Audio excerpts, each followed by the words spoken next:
अस्सलामु अलैकुम मोहतरम नाजरीन। उम्मीद करता हूं आप लोग खैर आफियत से होंगे।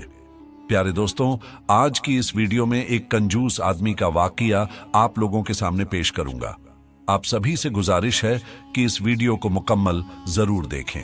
प्यारे दोस्तों, एक शख्स था जिसने अपनी जिंदगी में बहुत ज्यादा माल व दौलत जमा किया हुआ था और उसकी औलाद भी काफी थी।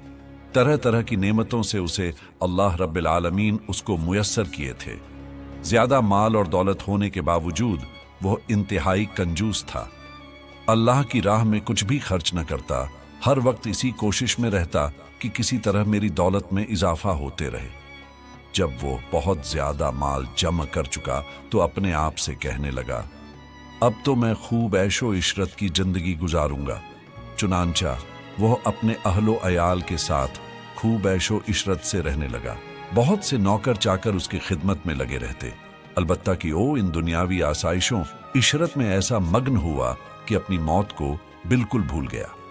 एक दिन जब मलकुल मौत एक फकीर की सूरत में उसके घर आए और दरवाजा खटखटाया तो गुलाम फौरन दरवाजे की तरफ दौड़े और जैसे ही दरवाजा खोला तो सामने एक फकीर को देखा। उससे पूछा, तू यहाँ किस लिए आया है?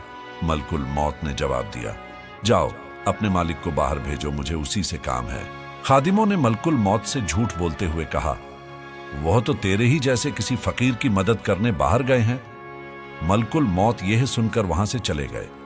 कुछ देर बाद दोबारा आए और दरवाजा खटखटाया। गुलाम बाहर आया तो उनसे कहा, जाओ और अपने आका से कहो मैं मलकुल मौत हूं। जब उस मालदार शख्स ने यह बात सुनी तो बहुत खौफजदा हुआ और अपने गुलामों से कहा, जाओ और उनसे बहुत नरमी से गुफ्तगू करो। गुलाम बाहर आए और मलकुल मौत से कहने लगे, आप हमारे आका के बदले किसी और की रूह कब्ज कर लें और इसे छोड़ दें, अल्लाह आपको बरकतें अता फरमाएगा। तो मलकुल मौत ने फरमाया, ऐसा हरगिज नहीं हो सकता। फिर मलकुल मौत अंदर तशरीफ ले गए और उस मालदार शख्स से कहा, तुझे जो वसीयत करनी है कर ले, मैं तेरी रूह कब्ज किए बगैर यहां से नहीं जाऊंगा। यह सुनकर सब घर वाले चीख उठे और रोना धोना शुरू कर दिया। उस शख्स ने अपने घर वालों और गुलामों से कहा, सोने चांदी से भरे हुए संदूक और ताबूत खोल दो और मेरी तमाम दौलत मेरे सामने ले आओ। उस शख्स के कहते ही फौरन हुक्म की तामील हुई और सारा खजाना उसके कदमों में ढेर कर दिया गया।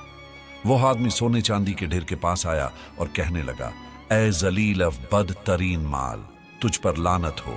तूने ही मुझे परवरदिगार के जिक्र से गाफिल रखा, तूने ही मुझे आखिरत की तैयारी से रोके रखा।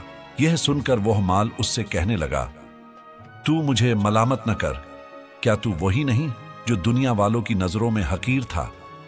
मैंने तेरी इज्जत बढ़ाई, मेरी ही वजह से तेरी रसाई बादशाहों के दरबार तक हुई, वरना गरीब और नेक लोग तो वहां तक पहुंच ही नहीं सकते। मेरी ही वजह से तेरा निकाह शहजादियों और अमीर जादियों से हुआ, वरना गरीब लोग उनसे कहां शादी कर सकते हैं जिनके पास रहने का घर ही ना हो। अब यह तो तेरी बदबख्ती है कि तूने मुझे शैतानी कामों में खर्च किया। अगर तू मुझे अल्लाह के राह में खर्च करता तो यह जिल्लत और रुसवाई तेरा मुकद्दर न बनती। क्या मैंने तुझसे कहा था कि तू मुझे नेक कामों में खर्च न कर? आज के दिन मैं नहीं बल्कि तू ज्यादा मलामत व लानत का मुस्तहिक है। तो दोस्तों, यह था एक कंजूस शख्स का दिलचस्प वाकया। उम्मीद करता हूं यह वीडियो आपको पसंद आई होगी। दोस्तों, इस वीडियो से हमें नसीहत भी करनी चाहिए कि हमें अपनी माल और दौलत अल्लाह रब्बिल आलमीन के रास्ते में खर्च करना चाहिए। प्यारे दोस्तों, आपको यह वीडियो कैसी लगी कमेंट में हमें जरूर बताएं। मिलते हैं अगले नए वीडियो में।